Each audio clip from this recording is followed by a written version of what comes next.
여러분 안녕하십니까? BTN 개국기념 특별대담 불교의 미래 메타버스 진행을 맡은 아나운서 오기윤입니다. 자, 메타버스라는 말은 1992년 SF 소설 스노우 크래시에 맨 처음 등장했는데요. 하지만 사실 그 개념은 훨씬 더 오래전부터 이미 존재했었습니다. 화엄경에서 부처님께서는 보리수 아래를 떠나지 않으시면서 도리천궁으로 또 야마천궁으로 올라가셔서 설법하셨지요. 자, 코로나 팬데믹과 함께 메타버스의 영역 급속도로 확장되고 있고요. 또 종교 활동, 수행의 영역 또한 예외가 아닐 겁니다. 자, 오늘 여러 전문가들과 함께 메타버스와 불교에 대한 이야기 함께 나눠보려고 하는데요. 네 분 자리하셨습니다. 자, 먼저 해인사 승가대학 학장 대행이신 보일 스님 나와주셨습니다. 반갑습니다. 안녕하십니까? 동국대 산업시스템공학과 교수이시자 메타버스 플랫폼 연구단의 책임 연구원을 맡고 계십니다.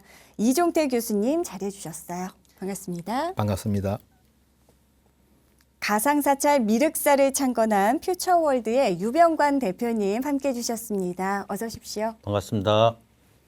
나란다 축제에서 선보인 도전 삼보사찰 천리순례 직접 함께 기획하시고 개발해 주신 동대부여중 김윤경 교법사님 자리해 주셨습니다. 반갑습니다. 자, 이렇게 오늘 네 분과 함께 이제 불교의 미래 메타버스에 대해 본격적으로 이야기 나눠볼 텐데요. 워낙 이쪽 불교계 메타버스 전문가 네 분 아니시겠습니까? 평소에 어떻게 잘 사용하는 유저이신지 궁금합니다. 먼저 스님. 저는 아시다시피 최근에 이렇게 인공지능, 디지털 기술이나 메타버스에 대해서 이렇게 글 쓰고 강연하다 보니까 알아야 될 것 같아서 일부러 이렇게 샌드박스니 로블록스니 하는 사이트 한번 직접 가입해서 운영은 해보고 있는데 많이 낯설죠. 아직까지는 많이 낯설고 헤매고 있습니다. 많이. 예. 대표님은 직접 개발하시는 분이니까 워낙 평소에 자주 사용하시죠? 만들다 보니까 할 수 없이 가입을 해서 지금 열심히 하고 있습니다. 네.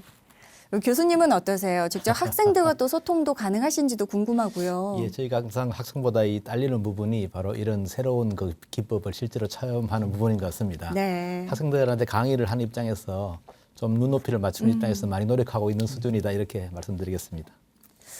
아무래도 우리 김윤경 선생님께서 가장 학생들과는 소통이 좀 원활하지 않으실까 싶은데요. 네, 저도 메타버스 유저라고 당당하게 말씀드리기엔 조금 수줍고요. 네. 솔직히 말씀드리면 아이들이 접근하기 쉬운 공간이 어딘지 여행 다니는 수준이라고 말씀드리고 싶습니다. 네. 참 메타버스 그야말로 열풍입니다. 비대면이 일상화되면서 콘서트, 각종 기념식은 물론이고요. 기업 설명회, 면접까지도 요즘 메타버스에서 진행되기도 하는데요. 일단 메타버스의 그 의미가 무엇인지 스님께서 직접 짚어주시면 좋을 것 같아요. 일반적으로 지금 메타버스가 시대적 화두이기도 하고 네. 이렇게 여러 매체들에서 많이 다루고 있긴 한데요. 아직 학계나 업계에서 이렇게 통일된 정의를 내리고 있지 못한 것 같아요. 그만큼 지금 이 분야가 네. 이렇게 아주 논의도 많거니와 이렇게 급속도로 변화하고 있어서 어떤 그 범주를 이렇게 긋기가 이렇게 쉽지 않은 것 같습니다. 그런데 일반적으로 여러분들 제일 많이 아시는 개념으로 이해하자면 우리 현실 세계의 어떤 그 정보들을 다 디지털로 이렇게 전환을 해서 온라인의 가상 공간에 이렇게 구현한다. 이제 그 정도로 우리가 이해를 하고 있고요. 요즘 너무 많이 보편화돼서 하는 얘기지만 메타버스, 메타하면 가상, 초월의 의미다. 그리고 버스는 우리가 알고 있는 유니버스라는 뜻의 두 단어가 합쳐진 어떤 신조어다 이렇게 얘기하고 있습니다. 근데 이제 구체적으로는 가상현실, 증강현실, 그리고 우리가 페이스북에 글을 올리는 것처럼 라이프 로깅도 포함이 되고요. 또 우리 요즘 배달 앱들 많이 이용하잖아요. 네. 그런 것처럼 이제 거울 세계 그런 형태 우리 내비게이션처럼 우리 현실 세계를 그대로 본따서 구현한 세계. 이런 식으로 한 네 가지, 5가지 정도가 지금 우리가 흔히 메타버스라고 하면 떠올리는 기술 내용인 것 같고요. 네. 근데 핵심은 저희들이 봤을 때 이미 우리가 하루 정도의 일상생활 속에서 핸드폰을 보든 뭘 하면서 나의 하루의 일상의 시간이 그 온라인 공간에서 많이 할애되고 있고 그 속에서 자기의 생활이 영위되고 있다면 이미 메타버스 세계로 이미 이제 들어가 있는 게 아닌가 저는 그렇게 생각합니다. 네. 이 메타버스가 구현되기 시작한 것은 최근의 일입니다. 또 어떤 면에서는 또 그리 낯설지가 않은 부분이 스님께서도 요즘은 기술적인 측면으로만 또 보기도 한다고 합니다만 경전 속에서도 메타버스의 면면들 사실 우리 불교 신자라면 누구나 만났거든요. 스님, 메타버스가 상당히 우리 불교적이다라는 그 평가나 또 이야기하시는 분들이 무척 많거든요. 오늘 스님께서 콕 집어서 말씀해 주시면 이해가 쉬울 것 같아요. 그렇죠. 우리 불자들이 특히 아마 어느 여타 이웃 종교보다도 이 메타버스라는 시대적 변화에 대해서 이렇게 민감하게 반응하는 것 같습니다. 그게 어떤 부정적 요인이라기보다도 우리가 경전이나 우리 선지식 큰 스님들의 법문을 들어가면서 우리가 신행생활을 해 나왔는데 지금까지 거기서 들었던 내용들과 지금 우리 현실 앞으로 미래로 변화하는 이 메타버스의 세계가 겹쳐지는 게 많아서 그런 거죠. 근데 우리가 흔히 초기 불교와 우리 지금 대승 불교라고 중간에 네. 건너뛰어서 이렇게 얘기하더라도 초기 불교에서는 기본적으로 우리가 살아가는 이 현실 세계 자체에 대해서 어떤 고정적 확정적인 세계로 보고 있지를 않습니다. 네네. 그 얘기는 뭐냐면 이 세계가 변하지 않을 거라는 믿음, 뭐 우리가 항상 이 세계는 영원 불변할 거라는 믿음이 이게 헛된 그릇된 집착이라는 거죠. 그런 과정 속에서 우리가 탐욕을 내고 또 그리고 성내기도 하고 또 어리석음에 빠지기도 하거든요. 그러면 현실 세계가 허구적인 현실 세계를 살아가면서 거기서 또 우리가 어떤 집착을 하면서 마음을 낸다는 거죠. 그래서 네. 허구에 허구를 더한다는 거죠. 그래서 불교에서 초기 불교에서 얘기하는 방식으로라면 우리가 살고 있는 이 탐진치 자체가 그릇된 집착, 실체가 없다는 겁니다. 일종의 메타버스 세계에서 우리가 네네네. 탐내고 성내고 어리석음을 이렇게 반복하고 있다는 거죠. 또 업을 지어내고 있고요. 그래서 그런 걸 봤을 때 우리가 그 메타버스의 세계와 그러한 아이디어를 갖고서 우리가 현실을 본다면 조금은 더 자유로워지지 않을까 그런 맞습니다. 생각을 갖고 있고 가급적이면 그러한 허구적인 세계를 속에 속지 말자 뭐 이런 입장으로 불교가 항상 그런 가르침을 설해왔다면 또 대승불교에서는 한 발짝 더 나가죠. 똑같은 메타버스일지라도 한 발짝 더 나가서 이거를 단지 소극적으로 속지 말자 이게 아니고 어떻게 하면 이 허구의 세상도 우리가 중생 구제를 위해서 활용할 수 있지 않을까라고 한 발짝 더 나가게 됩니다. 제가 오늘 여기 오면서 제가 이 메타버스만 하면 자주 인용하는 법화경 화성육품이라고 있습니다. 제가 네. 도움이 될까 해서 그래도 한번 비태안에 왔으니 한번 잠깐만 소개해드리면요. 어느 날 이제 깨달음의 길로 가는 어떤 상인의 무리를 이끌고 있는 어떤 도사가 있었는데 그 한 무리가 도중에 지쳐서 그 목적지로 가기까지 너무 힘든 거예요. 그래서 다 포기하려고 하는데 그 무리를 이끌었던 일종의 리더죠. 이제 도사가 이게 환상의 성을 만들어 보여준다 그럽니다. 그 피곤에 추위에 떨고 있는 네네. 대중들한테. 그래서 이게 법황에서 이렇게 나와요. 이 모든 사람이 앞에 있는 환술로 이루어진 성에 들어가 이미 제도되었다는 생각으로 안온하여 피로함을 풀고 휴식 얻은 것을 알게 된 도사는 환술로 이루어진 성을 다시 없애고 여러 사람에게 말하였느니라. 그대들은 따라오라. 보물이 있는 곳이 가까우니라. 앞에 있던 큰 성은 그대들을 휴식하게 하려고 내가 환술로 만들었더라. 이런 내용이 나와요. 네. 그러니까 그 법화경에서 물론 이제 상징적인 비유가 많이 들어있는 이야기이긴 한데 이런 식으로 어떤 환상의 어떤 현상들 이런 메타버스를 자유자재로 구사함으로써 이 피곤과 추위 그리고 목적지에 도달하다가 어떻게 잘못될지도 모른다는 공포에 사로잡힌 대중들을 이끌어서 다시 용기를 얻게 하면서 다시 또 수행길로 나갈 수 있게 하는 그런 리더십을 발휘하는 장면이 나오거든요. 네. 그때 사용됐던 게 요즘의 개념으로 하면 이게 메타버스인 거죠. 그래서 우리 불교에서는 특히 대승불교의 가치관 속에서는 메타버스가 오히려 저거는 가짜니까 우리가 피해야 돼. 다 헛것이야, 헛짓이야 이게 아니고 오히려 허구일지라도 비록 실체가 없을지라도 우리가 이 메타버스 통해서 교육도 할 수 있고요. 우리가 연애 오락 사업도 할 수 있고요. 또 여러 가지 우리가 경험해보지 못할 새로운 경험의 세계로 갈 수가 있는 거죠. 그래서 오히려 이 메타버스가 훨씬 더 우리 중생, 우리 모든 사람들의 이익과 그리고 편익을 위해서 훌륭하게 쓰일 수 있다. 이런 관점입니다. 그래서 네. 불교는 이 메타버스를 굉장히 유연하고 굉장히 긍정적이라고 볼 수 있는 거죠. 물론 중요한 건 방향성은 되겠지만요. 네. 예. 참 불자로서 늘 자부심이 느껴지는 게 가장 타종교 어느 종교보다도 과학적인 종교다. 우리는 이렇게 자부심을 또 느끼곤 하는데요. 오늘 이렇게 메타버스 이야기를 나누다 보니까 더욱더 깊이 느껴지고 굉장히 흥미로운 생각도 많이 들었습니다.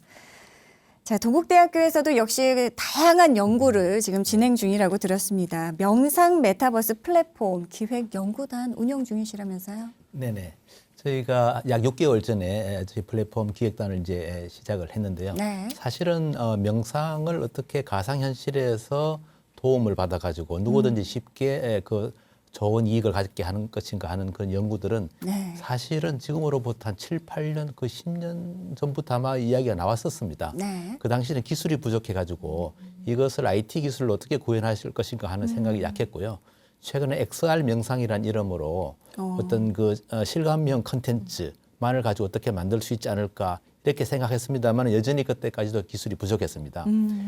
동국대학교가 이 불교의 종단 학교지만 또 네. 사실 IT 기술도 꽤 상당합니다. 그래서 최근에 이제 그 인공지능이라든가 빅데이터라든가 이런 실감 컨텐츠뿐만 아니라 스토리텔링 이런 기술들이 발전하면서 동국대학교가 어떤 무형자산으로만 갖고 있었던 어떤 명상이라든가 학생의 정신 건강을 보다 긍정적으로 이끄는 방법론을 IT 기술을 통해서 구현할 수 있는 것이 가능하게 됐는데 바로 그것이 메타버스라는 것으로 집약될 수 있다라고 결론을 내리고 네. 저희 총장님하고 또 정단의 도움으로 저희가 이제 6개월 정도 시작됐습니다. 그래서 네네. 많은 인문학적인 그런 연구와 불교대학교의 방법론을 우리 공학적인 방법과 융합하는 연구들이 상당히 좀 활발하게 진행되고 있고요. 네. 저도 공과대학 출신이지만 뭐 저도 많이 배우고 있습니다.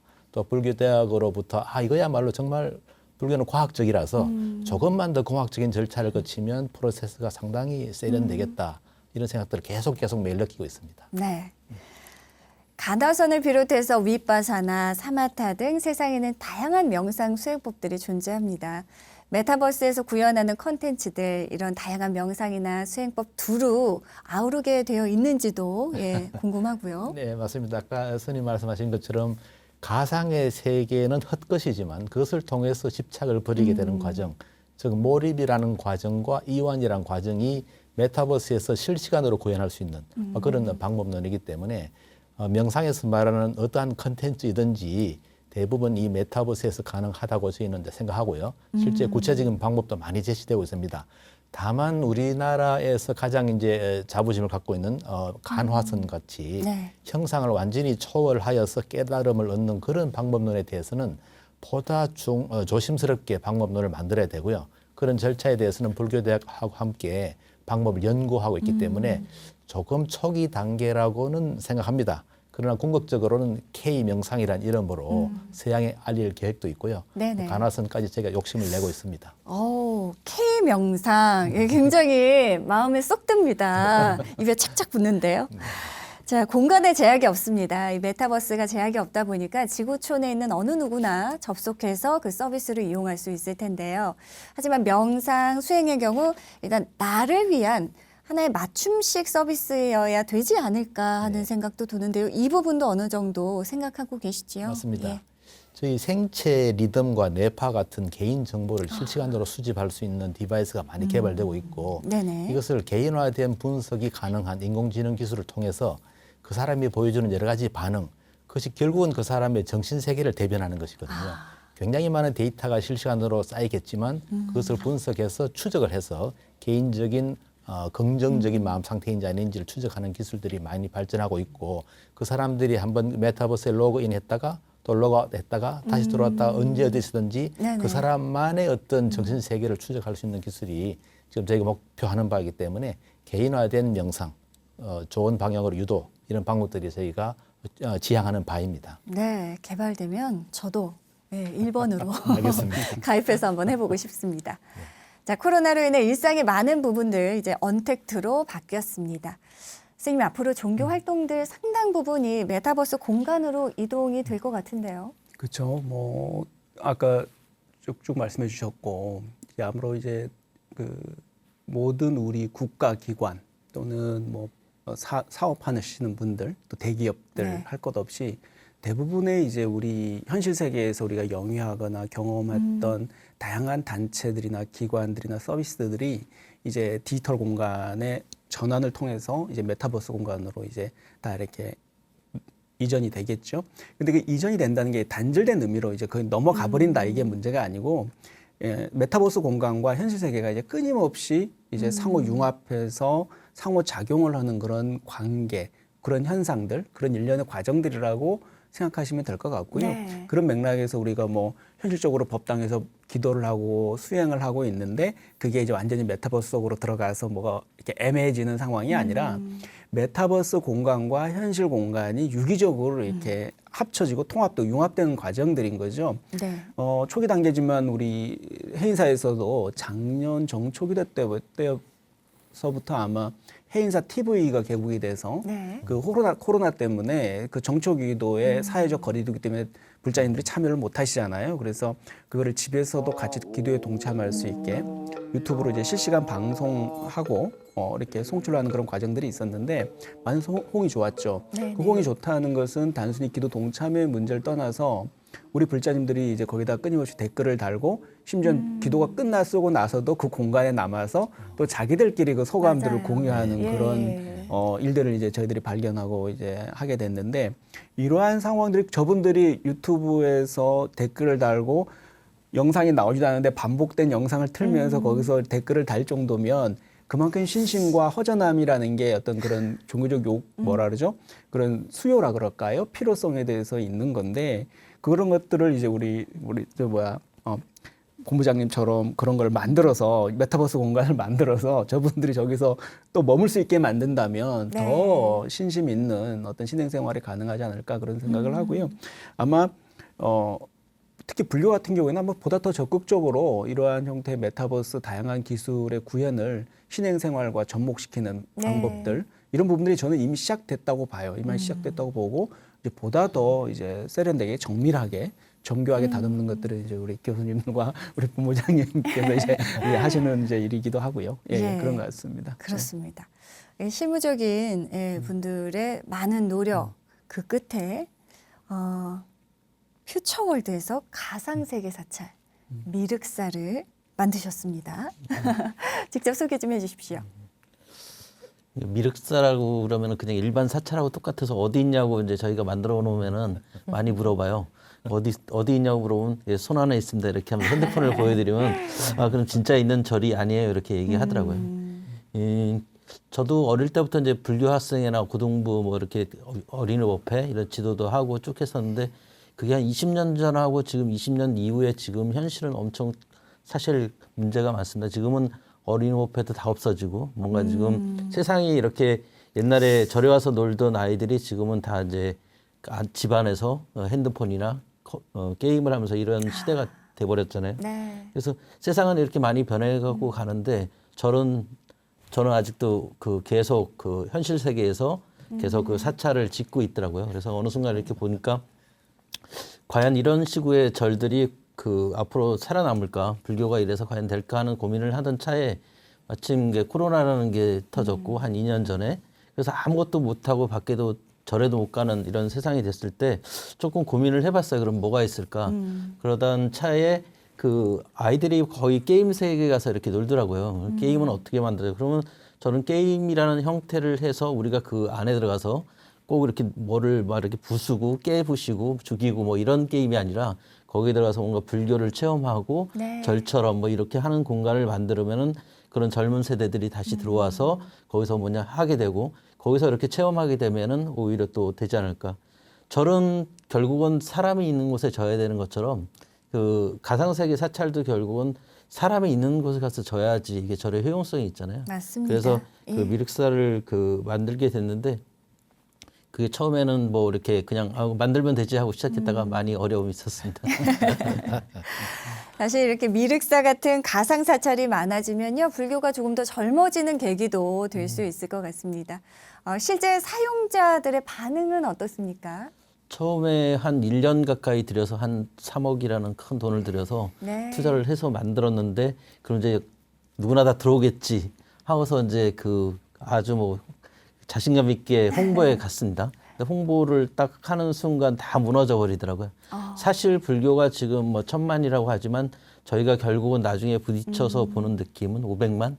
그래서 처음에는 1,000만에 한 그 1%만 가입해서 한 10만 가입이 목표였었는데 어느 순간에 한 3개월 지나니까 10,000명이라도 좀 가입을 시켜보자. 이 정도로 처음에 절에 가서 이렇게 스님들한테 말씀해도 그냥 알긴 아는데 그냥 관심이 없고 그 오히려 젊은 그 20대, 10대 이런 친구들은 오히려 그걸 보여주면은 바로 그 어플을 깔고 그다음에 네. 바로 실행을 하면서 와 하면서 이렇게 많이 놀라더라고요. 그렇게 재미를 갖고 흥미를 갖고 하는데 일단 불교 인구가 50, 60, 70대가 주다 보니까 일단 핸드폰에서 깔지를 못해요. 그래서 그렇죠. 이거를 네. 결국은 일일이 다 이렇게 한 분씩 핸드폰을 달라고 해서 이렇게 막 그 다운로드를 받아서 깔아야 되는 이런 형태로 되다 보니까 처음에 가졌던 뭐 그런 계획은 많이 좀 이렇게 수정이 되고는 있습니다. 네. 그렇지만은 그 뭐 처음에 그 첫 숟가락에 배부를 수 없듯이 그럼요. 예, 젊은 사람들이 저는 결국은 이거는 5, 6, 70대를 위해서 만든 게 아니기 때문에 2, 3, 40대의 불자, 그다음에 앞으로의 그런 불자들을 위해서 조금 더 이렇게 홍보하고 계속 이렇게 개발해서 또 업그레이드 나가면은 그 이걸 통해서 젊은 불교의 미래가 좀 가능성이 있지 않을까 이렇게 생각이 듭니다. 네. 자, 어린이 포교 그리고 청소년 포교 역시 앞장설 수 있는 것은 아마 또 우리 종립학교의 역할이 아닐까 하는 생각이 듭니다. 그런 의미에서 우리 불교계 가장 어린이 또 청소년들의 축제죠. 나란다 축제에서 도전 삼보사찰 천리순례 메타버스로 선보이셨잖아요, 스님. 네. 처음에 저희 기획했을 때 나란다 축제에서 받아주셔서 이 도전을 받아주셔서 이게 실현이 가능했었는데요. 네네. 평소에 어떻게 하면 아이들한테 이 방법을 어떤 방법으로 다가가야 하는지에 대해서 네. 법사님들랑 얘기할 때 게임 이야기를 제일 많이 했었습니다. 근데 기술 말씀하셨는데요. 저희가 어떻게 할 수 없는 기술이었어요. 그래서 그럼 아이들을 잘 키워서 불교적인 게임을 만들어 달라고 해야겠다라고 네네네. 이제 얘기를 했었는데 이제 로브록스를 이제 같이 근무하는 법사님께서 계속 이쪽에 원력이 있으셨어요. 그래서 가능할 것 같다. 힘을 합쳐서 해보자라고 이야기를 해주셔서 그러면 우리 도전해보자라는 차원에서 시작을 했는데 쉽지는 않았습니다. 그래서 처음에 머릿속에 생각했던 거에 정말 가지를 쳐내고 실현을 해본 거거든요. 그래서 네네네. 처음 기획을 했을 때 아이들이 우리는 먼저 가본 해인사고, 통도사고, 송광사지만 아이들은 우연히 들어와서 체험을 해보고 나 이거 게임에서 봤는데 네, 이런 것을 목표로 해서 네. 그러면 포인트만 잡아서 하자. 그리고 로브록스는 조금 컨텐츠 유행을 빨리빨리 받아주더라고요. 그러니까 네네네. 당시 오징어 게임이 유행이었을 때는 오징어 게임을 구현할 수 있는 또 방법을 이미 구현을 해놔서 그걸 도입만 하면 되도록. 그래서 그렇게 한번 시도를 했었는데요. 괜찮았습니다. 네, 반응이 아이들이 정말 아이들 좋았죠? 재밌었습니다. 예. 네. 저희는 학교별로 들어왔었거든요. 그러니까 오픈을 해놓고 누구나 들어오세요라고 하면 그 설득의 시간이 필요하잖아요. 그래서 그냥 그것을 학교별로 들어가서 아이들이랑 같이 해보자라고 했었는데 재밌었습니다. 자, 일종의 게임이니까요. 비단 불자가 아니어도 도전 삼보사찰 천리순례를 통해서 자연스럽게 불교도 접하고 또 배우는 계기가 될 수 있었을 것 같아요. 스님, 아이들이 실제로 더 쉽게 알게 됐어요. 뭐 이런 반응들은 어떻던가요? 네, 일단 저희 아이나 아이에게 해보라고 이렇게 했더니 정말 쉽게 끝까지 가더라고요. 와. 근데 저는 중간도 못 갔습니다.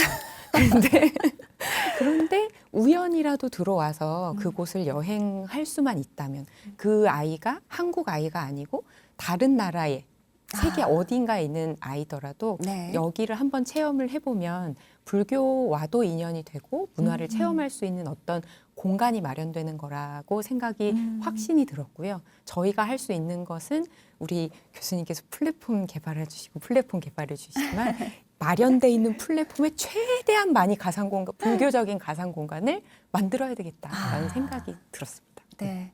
그 컨텐츠들을 또 개발하고 또 실제로 이렇게 직접 한번 또 하시는 것이 또 선생님 역할이 아니었을까 하는 생각이 드는데.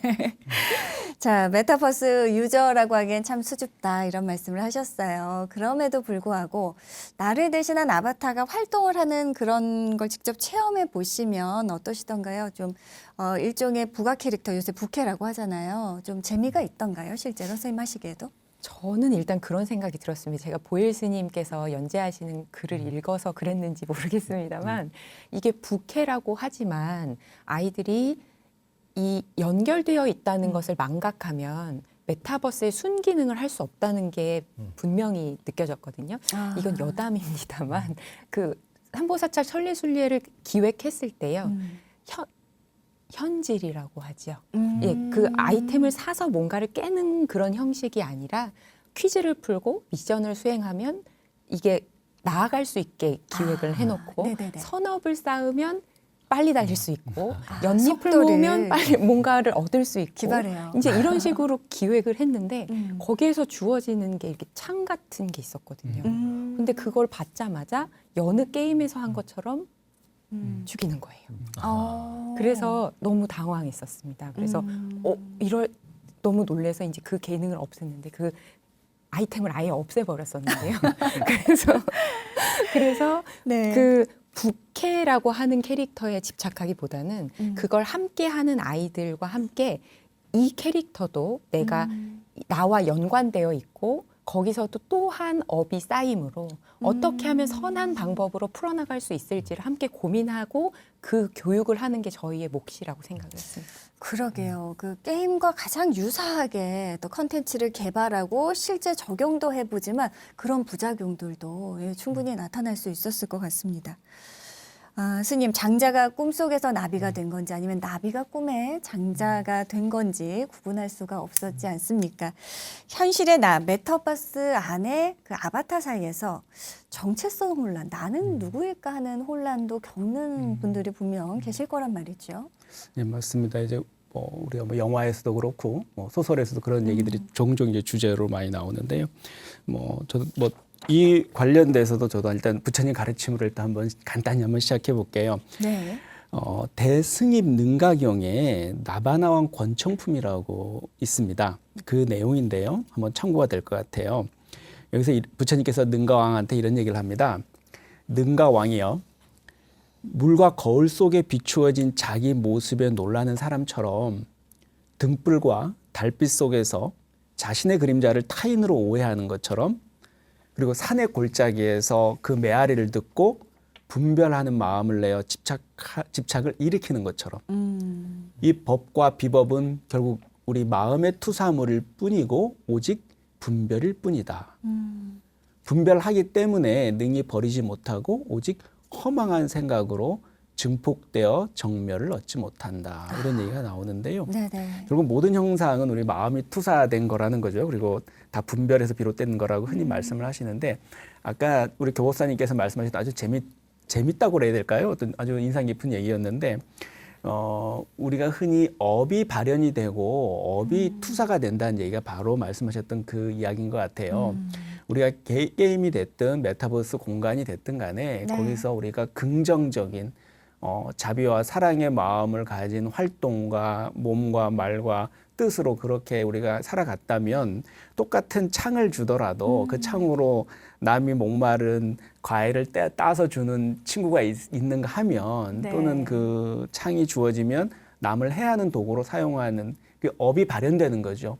평소에 얼마나 폭력적인 게임의 성향에 노출되면 그런 네네. 이제 성향이 나오겠습니까? 그래서 지금 교호사님께서 하시는 그러한 활동들, 메타버스 공간에 우리 부처님의 공간을 미리 가서 선점을 한다든가 또 부처님의 가치를 우리 어린 아이 친구들한테 MZ 세대들한테 이렇게 심어줄 수 있는 그런 활동을 하는 게 저는 너무나 중요한 활동을 지금 하신다고 저는 생각하고요. 결국은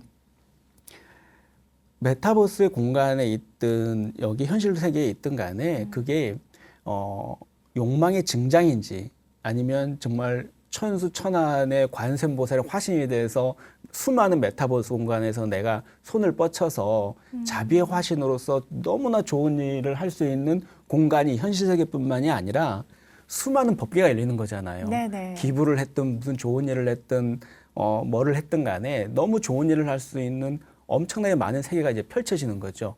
그럼 제가 이제 천수천안이 될 수도 있는 기회가 열린 거죠. 예전에 해봐야 현실 세계밖에 없으니까 네네. 그렇게 한정돼 있었지만 결국에는 아무리 법계가 많이 펼쳐지고 메타버스가 중첩돼서 수만 가지의 메타버스가 우리 삶에 구현된다 하더라도 중요한 건 우리 모든 현실 세계 마음에서 비롯된다는 것. 그리고 그 분별에 의해서 좋고 나쁨이 결정되어진다는 것. 네. 메타버스는 우리가 무시할 대상도 아니고 그렇다고 집착할 대상도 아니라는 거죠. 오직 바로 볼 수 있는 그런 안목, 그러한 어떤 우리의 시선이 더 중요한 때인 것 같습니다. 네. 그런데 혹자는요, 또 이렇게 이야기합니다. 가상 공간에서 삼보사찰 순례하고 또 법회 보는 게 이게 진정한 삼보사찰 순례이고 종교 활동이라고 할 수 있는 것인가? 이런 의문을 가지는 분들도 분명 계실 텐데요. 또 메타버스 안에서의 명상이 과연 오프라인의 그 수행만큼 효과적인가, 깨달을 수 있을까, 얻을 수 있을까, 이런 의문들 분명 많이 존재합니다. 교수님, 이 부분에 대해서 어떻게 생각하시고 또 그런 의문을 가진 분들에게 이야기해 주고 싶으신지 궁금해요. 제가 그 부분에 전공자라고 감히 말하기에는 조금 부끄러움이 있습니다만은 네. 제가 생각해 보건대 오프라인에서의 수행과 온라인에서의 수행의 차이는 육신의 감각이 직접적으로 참여하느냐 아니냐, 즉 육신적인 체험이 있느냐 아니면 육신은 없으나 그와 유사한 다른 감각적인 체험과 정신작용이 있느냐의 차이뿐인 것 같습니다. 네. 비록 육신이 직접적으로 참여하지 않더라도 정신적인 고뇌가 있고 그 고뇌를 해소하는 방법론이 있고 그 결과에 대해서 만족하게 되면 그것은 꼭 육신의 수행이 아니더라도 똑같은 결과를 얻을 수 있으리라고 생각되고요. 네. 오히려 사람의 그 많은 고민은 정신적인 부분이 훨씬 크고 그래서 사람이 동물보다 더 고뇌가 많다. 맞습니다. 동물이 훨씬 많은 경험을 하지만 오히려 사람이 더 많은 경험을 한 것처럼 느끼는 것은 정신 세계가 그만큼 다양하게 받아들이기 때문이죠. 네. 메타버스에 대해서 아까 말씀하셨습니다마는 가상적인 세계를 무한히 만들 수 있고 거기에서 많은 정신적인 경험을 할 수 있기 때문에 오히려 온라인의 수행이 더 많은 찬스가 있지 않나. 저는 오히려 그렇게 생각하고 있습니다. 이 명상 메타버스가 조금 활성화되기 위해서는 교수님 말씀하신 그 모든 것들, 장점들 좀 더 입증할 수 있는 과학적 자료를 좀 구축하는 것도 하나의 또 숙제가 아닌가 하는 생각이 드네요. 네, 맞습니다. 사람이 긍정적인 사람이 된다든가 훌륭한 사람이나 만족할 줄 아는 사람이 된다고 하는 것은 이공학적인 입장에서 보면은 뇌 구조가 바뀌는 거라고 생각합니다. 쉽게 말해서 뇌 그렇습니까? 세포의 연결성이 바뀌는 거죠. 예. 우울적인 회로가 주로 차지하고 있느냐 아니면 행복한 회로가 차지하고 있느냐인데 네네. 명상을 통해서 저희는 긍정 회로가 새로이 개설된다라고 믿고 있습니다. 다만 그것을 입증할 수 있는 방법이 과거에 없었죠. 네. 지금 fMRI 같은 그 장비로 뇌 세포를 찍어보면 세포 단위로까지는 아직 나오지는 않습니다. 네네. 그러나 좀 더 연구를 하면 그 연결성을 이제 우리가 이해를 할 수 있는 단계가 곧 되리라고 생각하는데 그것이 뇌 가소성 연구라는 것입니다. 그래서 이거에 대한 가능성은 많은 논문이 이미 나와 있는 바 있지만 네네. 저희가 개발하는 플랫폼에서는 의료진들의 도움을 받아서 이런 메타버스에서의 명상이 현실에서의 명상 이상으로 뇌의 구조를 바뀔 수 있는지를 갖다 과학적으로 빅데이터를 모아갈 그런 방법의 단계를 밟아가고 있고요. 네. 저는 충분히 그 과학적으로 입증하고 논문을 낼 수 있는 수준의 데이터가 모이리라 생각하고 있습니다. 방송 보시는 많은 뇌과학자 여러분들, 이 메타버스, 우리 온라인 수행과 실제 우리 사람들이 직접 체득할 수 있는 뇌 가소성의 연구에 대해서 보다 활발하게 좀 적극적으로 함께 동참해 주시면 좋겠습니다. 참 명상해야지, 수행해야지, 참 마음 먹어도 생활에 쫓기다 보면 흐지부지 될 때가 무척 많거든요. 명상 메타버스가 가지는 최고의 장점 역시 시공간을 초월한다. 이 부분이 아닐까요? 어떻게 보세요? 맞습니다. 저도 그렇게 생각합니다. 코로나 이후에 우리 학생들이 많은 스트레스를 받고 있는데 그 스트레스를 요약해서 말하면 친구를 마음대로 만날 수 없다. 뭐 캠퍼스에 나가지 못한다. 그 말도 결국은 교우 관계가 단절된 것에 따른 스트레스가 큽니다. 네. 이 메타버스는 시공간을 초월해서 초연결성을 제공하는 좋은 툴입니다.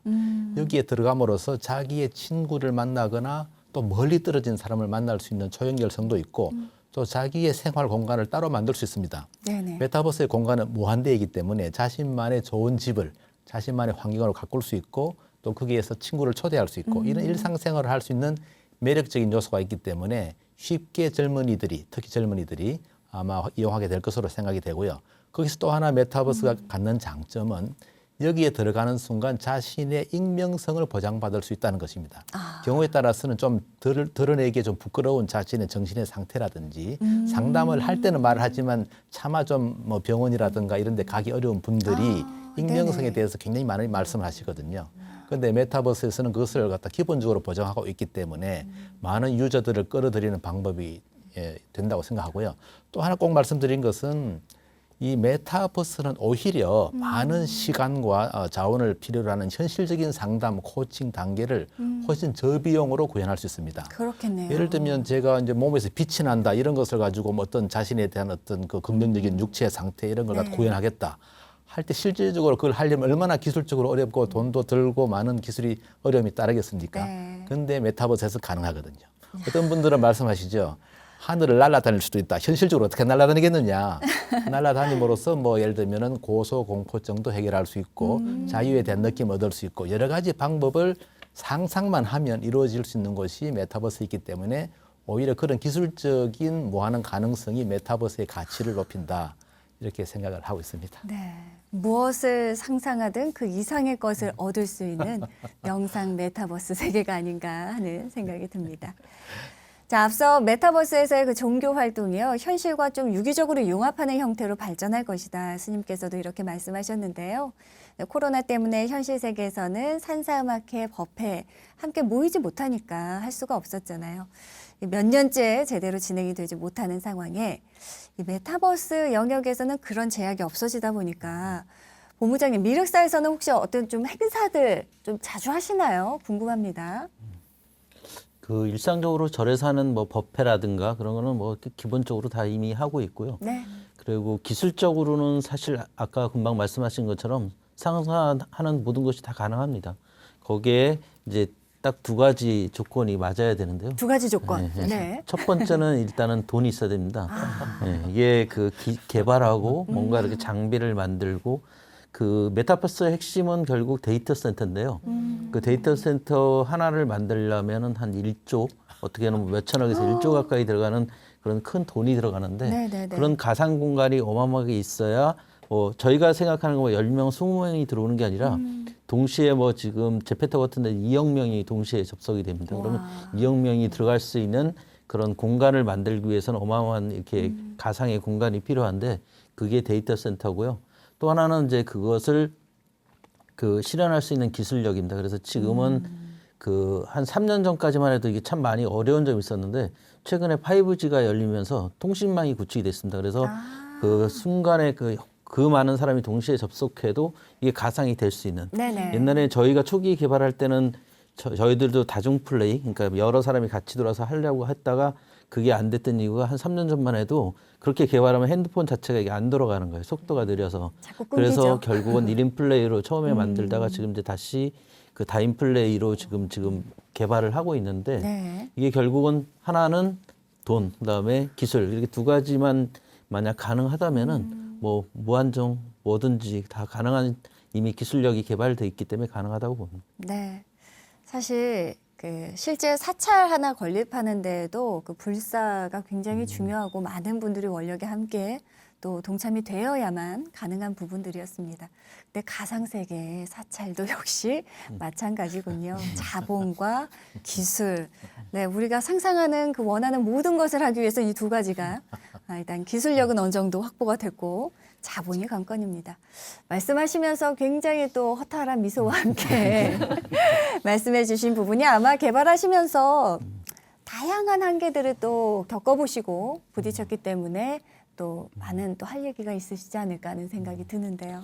금방 말씀드렸지만 개인적으로 이걸 한다는 건 참 어려운 부분이 있습니다. 그런데 사찰을 요즘에 제가 처음에 이제 저는 지금 하는 직업 자체가 그 사찰을 처음에 입지를 정하고 제가 설계를 해서 그다음에 그걸 건축을 하고 나중에 운영까지 이렇게 같이 도와주는 그런 게 저희 직업인데 네. 지금 사찰을 하나를 만약에 땅을 사서 하려면 한 최소 5억에서 한 10억 정도 이렇게 들어가야 사찰을 이렇게 하나 만들 수 있습니다. 그런데 네네.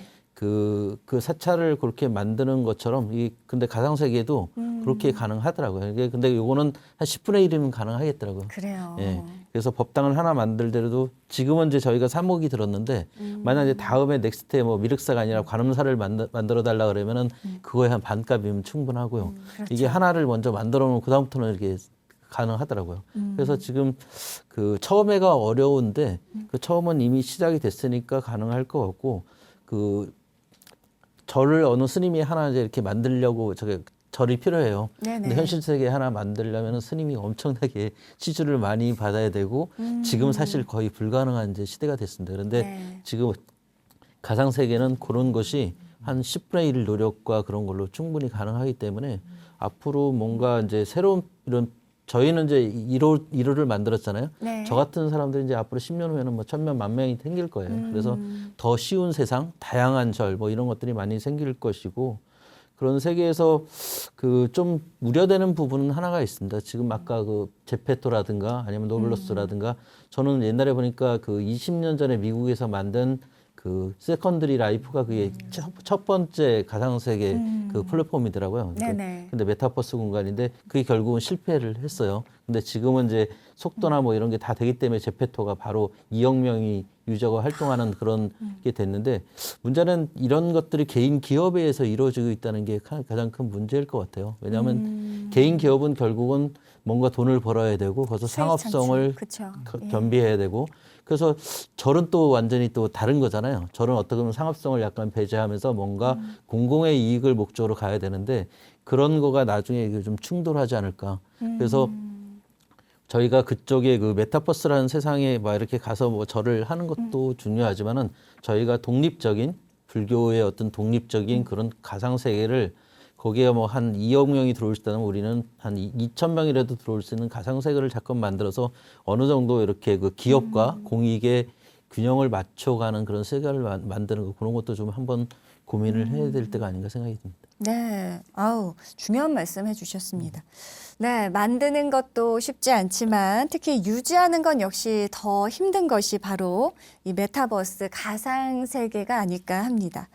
특히 청소년들은 워낙 실증을 금방 내니까요. 아이들 흥미에 맞춰서 계속해서 새로운 콘텐츠도 개발하고 또 다양하게 참여를 유도하고 하는 것 역시 선생님의 역할이 아닐까 싶은데. 네, 맞습니다. 네, 어떠셨어요? 예전에 처음에 우리 웹사이트 처음 나왔을 때 너도나도 다 만들었잖아요. 네네. 그러다가 관리가 안 돼서 다 이렇게 접으시고 관리가 잘 되는 것만 남았듯이 살아남았어요. 예, 예. 이것도 마찬가지일 것 같습니다. 처음에 만들기는 누구나 다 만들 수 있지만 그것을 어떻게 유지보수하느냐도 굉장히 관건이고 하나를 만들어놨으면 이어서 또 갈 수 있는 가상 공간이 꾸준히 나오고 제공될 수 있도록 노력을 해야 되는 게 맞다고 보고요.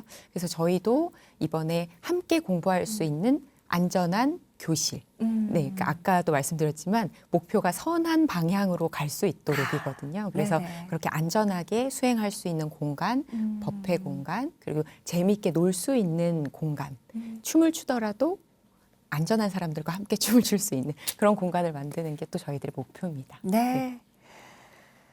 메타버스에서 지속적으로 구현하고 또 유지하기 위해서는 역시나 말씀하신 대로 기술과 자본 이 두 가지가 필수적으로 잘 갖춰져야 될 겁니다.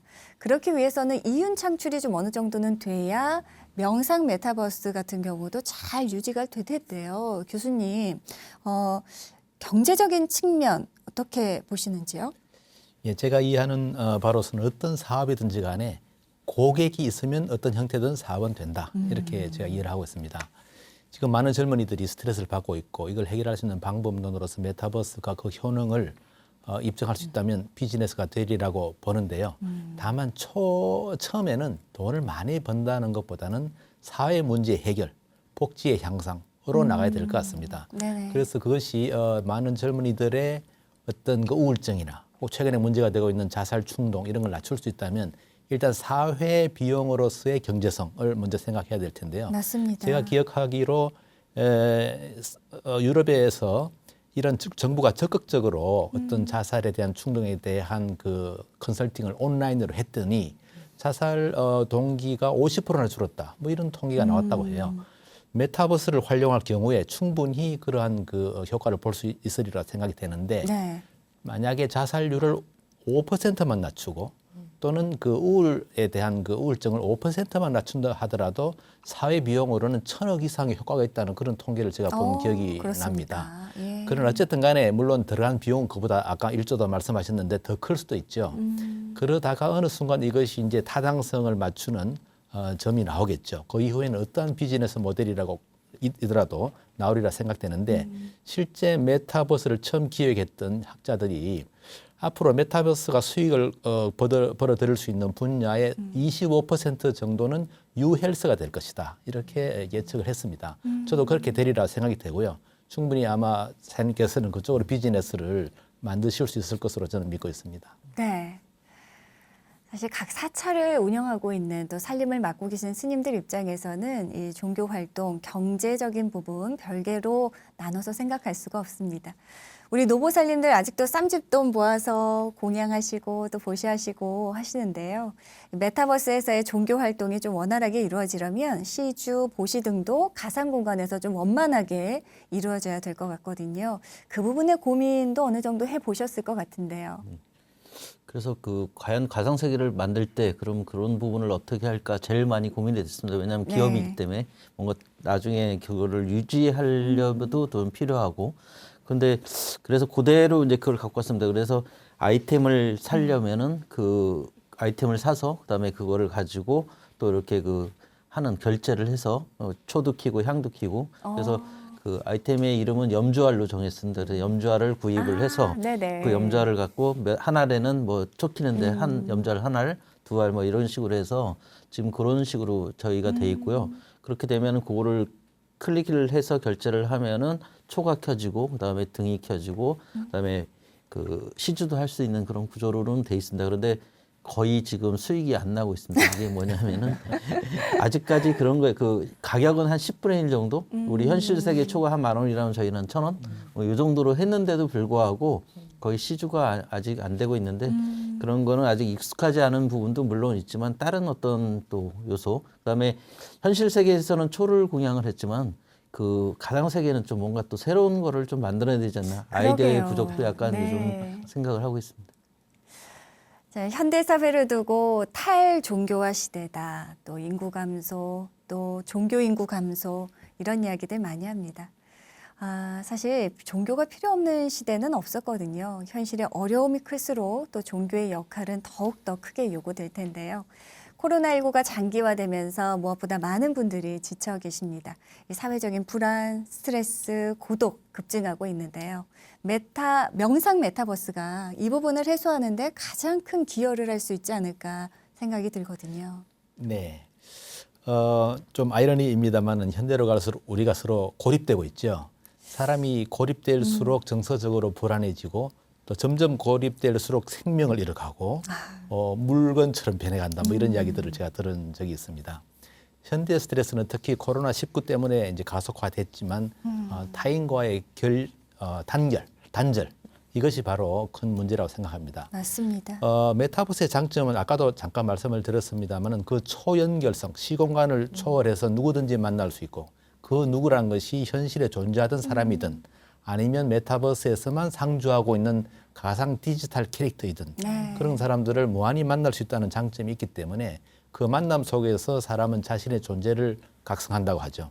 그런 방법으로 저희는 기본적인 그 스트레스를 해소할 수 있고 물론 더 나아가서 명상 콘텐츠를 통해서 본인의 성숙도를 높일 수 있다고 믿고 있고 누구든지 이것을 활용할 수 있다는, 그리고 지금은 젊은이들을 대상으로 잠깐 저희가 기획을 하고 있습니다만은 할아버지 시니어를 대상으로 한 다른 캐릭터의 메타버스는 또 창조를 하면 되는 것이고, 앞으로 많은 수의 다중우주라고도 표현하던데 야. 메타버스가 만들어지리라 생각되고 큰 효과가 있으리라고 생각됩니다. 네, 기대합니다. 코로나를 겪으면서 함께하는 것의 그 소중함, 새삼 실감하고 있습니다. 2002년 월드컵 당시 거리 응원 여러분 기억하십니까? 모두가 함께 오필승 코리아, 네, 그렇죠? 맞습니다. 대한민국을 외치던 그때가 그리워지는데요. 스님, 메타버스에서 또 나의 분신 아바타를 통해 대리만족 가능할까요? 뭐 인간의 욕망이라는 게 다 그렇잖아요. 뭐 최근에 뭐 듣기로도 우리 유명한 세계적인 그룹 뭐 BTS도 거기서 뭐 팬 사인회도 하고 또 심지어는 뭐 미국의 유명한 가수들도 메타버스 공간에서 네. 현실 세계라면 지금 코로나 때는 상상도 못하는, 또 코로나가 아닐지라도 뭐 한 경기장에 모을 수도 없는 수천만 명의 사람들을 일시에 모아서 메타버스 공간 콘서트를 열고 네. 서로 소통할 수도 있고요. 현실 세계에서 불가능한 일들을 메타버스에서 구현할 수 있는 거죠. 그리고 서로 그러한 형태의 뭐 스트레스를 해소한다든가 서로 소통한다든가 하는 여러 가지 긍정적인 형태의 뭐 이렇게 소통, 만남도 가능할 거라고 저는 생각합니다. 네. 뭐 그래서 지금 메타버스가 그렇게 인기가 있는 거고, 사람이 모이는 것이고, 또 사람이 모이니까 돈이 모이니까 이제 여러 가지 이제 기업들도 지금 메타버스에 그렇게 지금 관심을 갖고 있는 거겠죠. 예. 그렇죠. 상상하는 그 모든 것이 이루어지는 공간 메타버스. 하지만 이렇게 밝은 면만 있으면 얼마나 좋을까요? 어둠도 있기 마련입니다. 이미 디지털 세계에서 왕따, 또 언어폭력, 성범죄까지 적지 않게 많은 부작용들 일어나고 있는데요. 스님, 디지털 세계에서 이 악업 역시 생각해 봐야 될 부분일 텐데요. 그렇죠. 우리 참 재미있는 현상인데요. 과거 지금 메타버스 이전에 우리가 인터넷 뭐 웹 1.0, 2.0 상태에서도 네. 저희들이 이제 인터넷 댓글들, 악성 댓글이 한참 사회적 문제가 되고, 최근에는 아예 그런 부작용이 너무 심해서 아예 이제 댓글창을 이제 쓰지 못하도록 하는 상황까지 되는 것 같은데, 예. 그 사람들이 그런 경우 있죠. 이제 인터넷이라든지 익명성이라는 것 때문에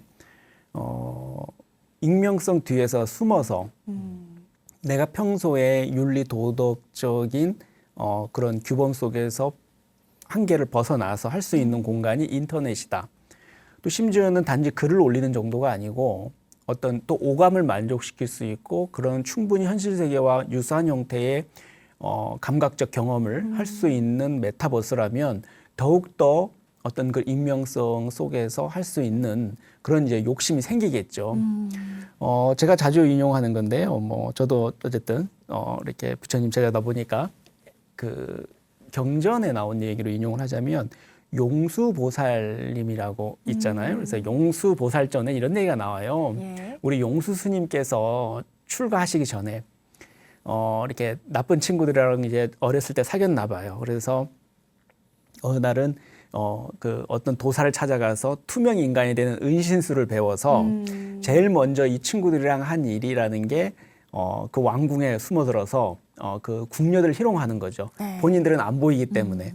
그래서 이제 그 속에는 이제 용수, 출가 전에 용수도 있었고, 그러다가 이제 그 임금의 이제 왕의 큰 분노를 사서 왕이 지혜를 짜내서 그 용수 스님의 그 친구들을 일당을 전부 이렇게 죽임에 이르는 상황까지 이제 벌어지게 됩니다. 그래서 그때 이제 큰 자각을 얻었다고 하죠. 용수가 크게 깨달고 크게 참회를 하고 이제 불도에 들어섰다는 네. 얘기가 있는데, 근데 그 용수보살전의 이야기를 저는 그 악성 댓글에 디지털 세계의 그 디지털 까르마의 어떤 에피소드로 저는 많이 인용하거든요. 네.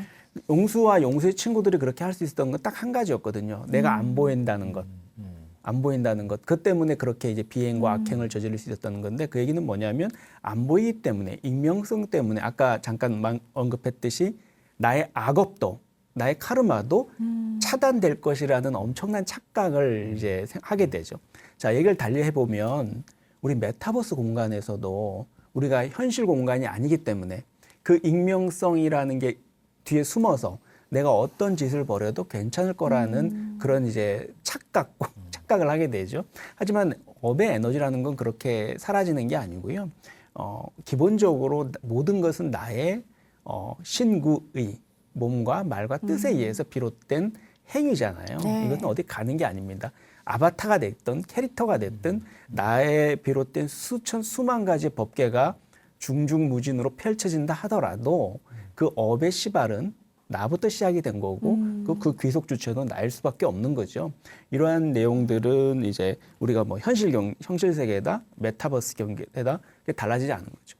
제가 꼭 강조드리고 싶은 것은 기술이 어떤 형태로 발전이 되든 간에 메타버스의 세계가 생겨나고 많이 생긴다 해서 우리 현실 세계에서 우리가 그쪽으로 옮겨가는 게 아니라는 거죠. 중요한 건 그 융합되는 세계인 거지 단절돼서 이쪽으로 넘어갈 때 확 내가 인명성이 생기거나 나는 이제 딴 인격체가 된다거나 이런 세계가 전혀 아니라는 거죠. 철저히 현실과 메타버스가 유기적으로 융합되는 세계가 메타버스 세계인 것이고 그래서 네.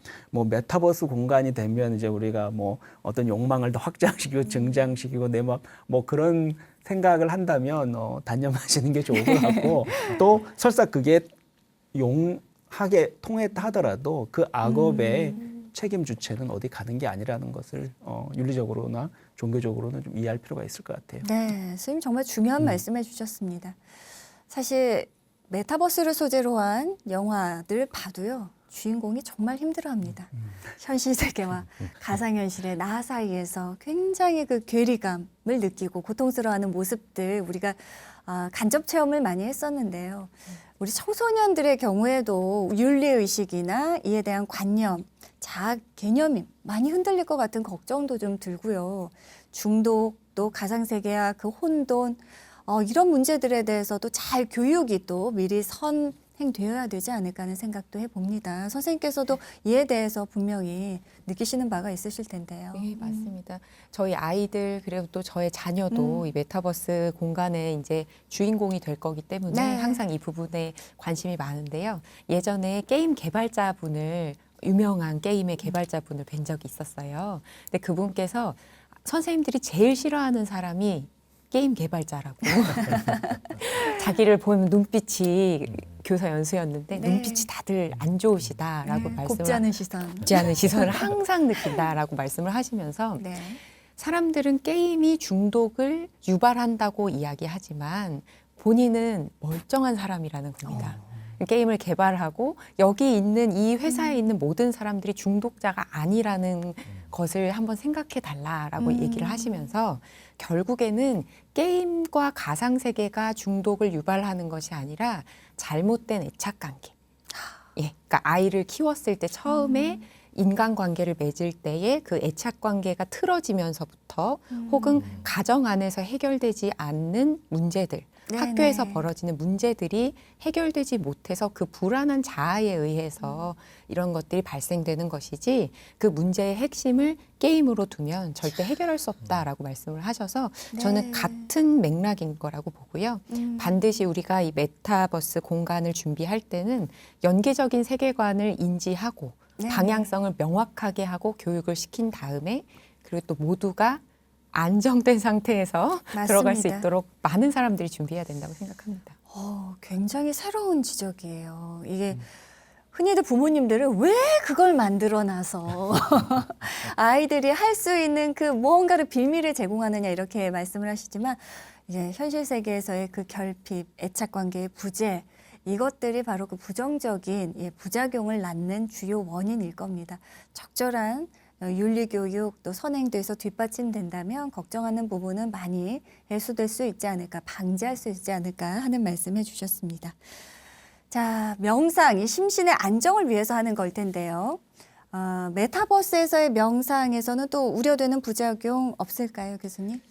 예, 현실적으로 볼 때 메타버스의 부작용이 현실적으로 나타날 수 있다고 본다면 아직은 기술적으로 우리가 이제 헤비 유저가 사용할 수 있는 HMD 같은 장비들이 아직 좀 무겁습니다. 그런 것들 때문에 좀 목에 부담이 준다든가 이런 것이 있을 수 있는데 그런 장비들이 아주 빠른 속도로 발전하고 있어요. 그래서 매우 경량화된 초소형의 장비들이 개발될 것으로 생각이 되고요. 네. 그 전까지는 기존에 이제 아까 사장님 만드신 그런 그 앱 기반의 가벼운 유저들을 위한 메타버스로도 충분히 가능할 것이기 때문에 기술의 발전과 함께 이것이 해결될 것으로 생각이 되고요. 지금 방금 언급해 주신 중독성에 대한 이야기를 많이 말씀을 해 주세요. 그런데 이것은 이제 컨텐츠 개발자가 고려하고 담당해야 될 분야로 생각이 되는데 과연 그 게임만 하면 다 중독이 되느냐. 좀 방금 잠깐 이야기가 나왔습니다만은 게임도 조금 하면 좋다고 하더라고요. 조금씩 하는 것은. 자, 우리가 만들려고 하는 이제 명상 컨텐츠는 기본적으로 본인이 주인공임을 자각하게 하고 의존성을 줄이는 방향으로 컨텐츠가 개발될 겁니다. 현재 나온 많은 게임들이 오직 재미라는 요소만을 내세우다 네네. 보니 그 게임을 하지 않으면은 현실 세계에 적응할 수 없고 그 게임을 또 하게 만들고 이러한 중독 요소는 저희 명상 컨텐츠 기획하시는 분들이 배제를 할 거고요. 철저하게 우리와 나라고 하는 긍정적인 주체식, 주체작조라고 하잖아요. 그런 과정을 겪어가도록 만들 것이기 때문에 오히려 긍정 심리학에 의해서 주체의식을 갖는 그런 좋은 영향이 나타날 것으로 생각합니다. 네.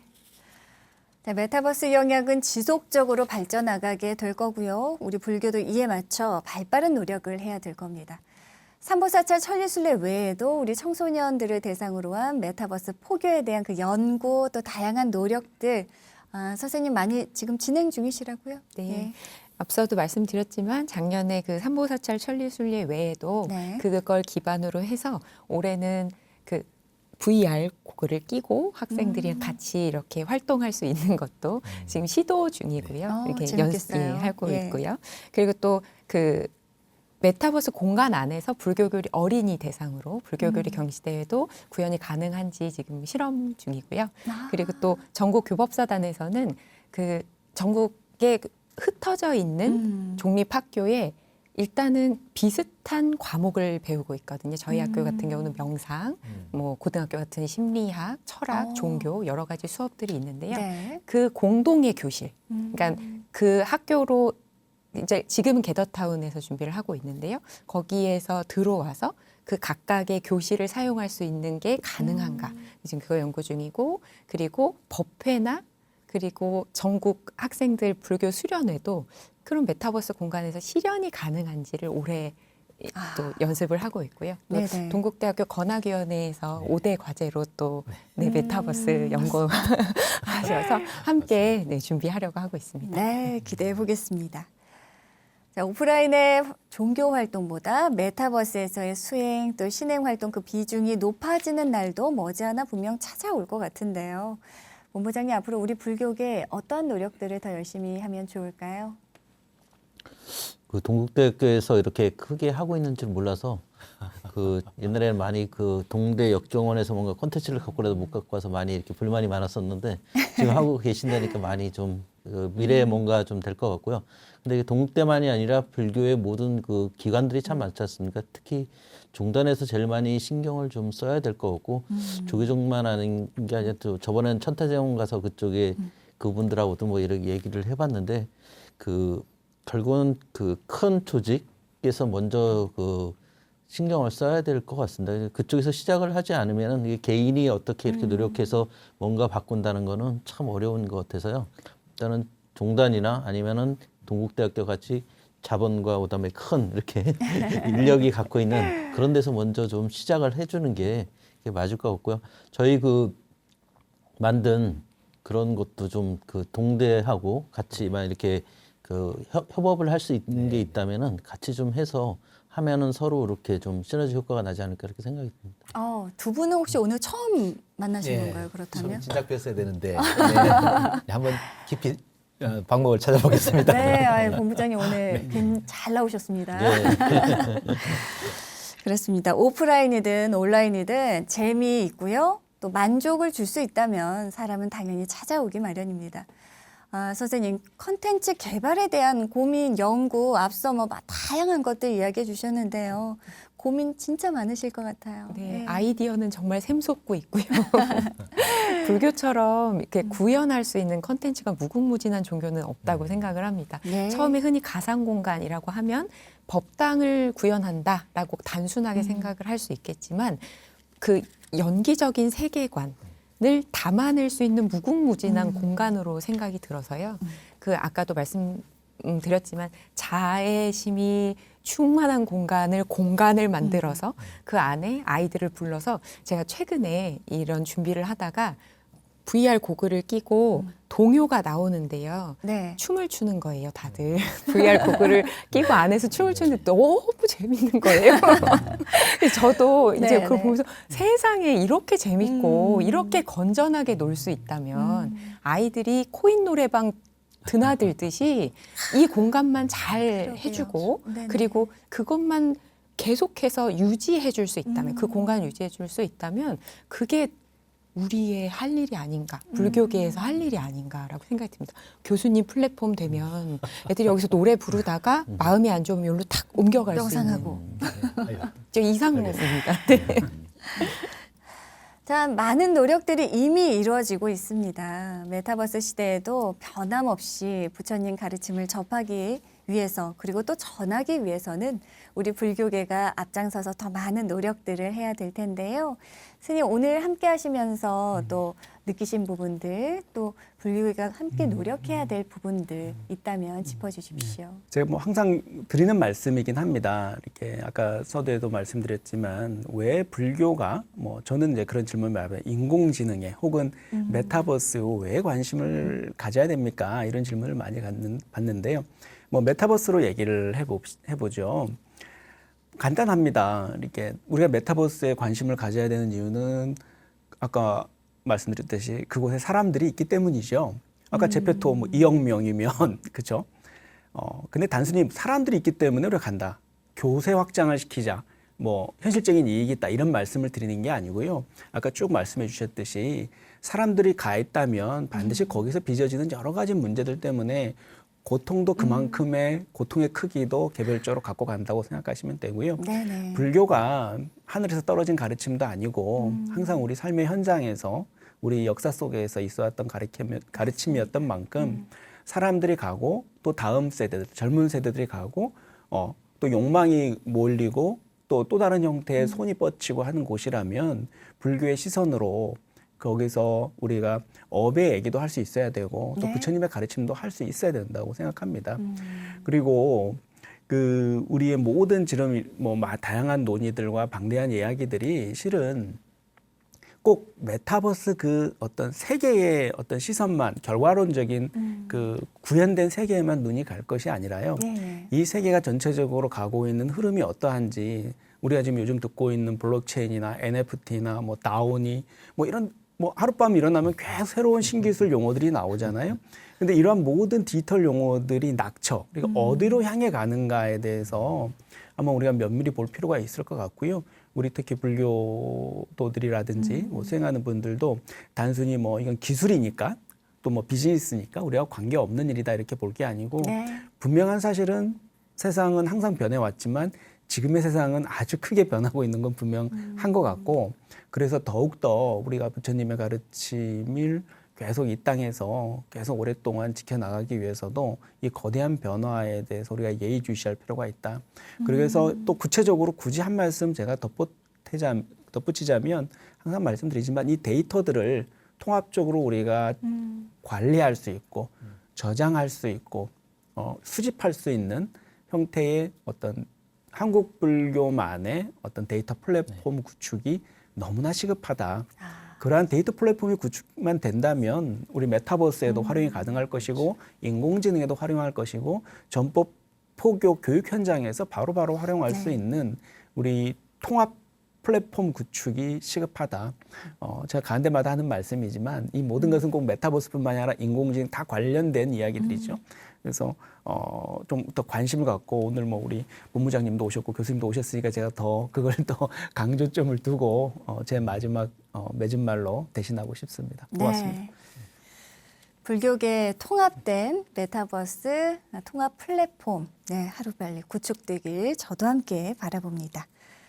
자, 나머지 세 분께도 한 말씀씩 들어볼게요. 오늘 함께 하신 소감 그리고 바라시는 점이 있다면 한 말씀씩 부탁드립니다. 교수님. 네, 사실 우리 많은 불교인들의 염원이 어찌 보면 이제 곧 필 찬스가 나타나지 않았나 싶고요. 저희는 공학에 몸담고 있지만 공학적인 기술이 어찌 보면은 외람되게 불교의 어떤 그 정신 세계에 도움을 주는 이런 연구를 하게 될 줄이야, 이런 영광을 갖게 될 줄이야 몰랐습니다. 네. 앞으로 많이 지켜봐 주시고 또 질책해 주시고 반드시 저희 동국대학교가 플랫폼을 잘 만들어서 저희 학교가 가지고 있는 이런 컨텐츠들을 많은 분들에게 메타버스에서 공유할 수 있는 그런 날이 오기를 제가 기원하고 그렇게 되리라고 믿습니다. 네.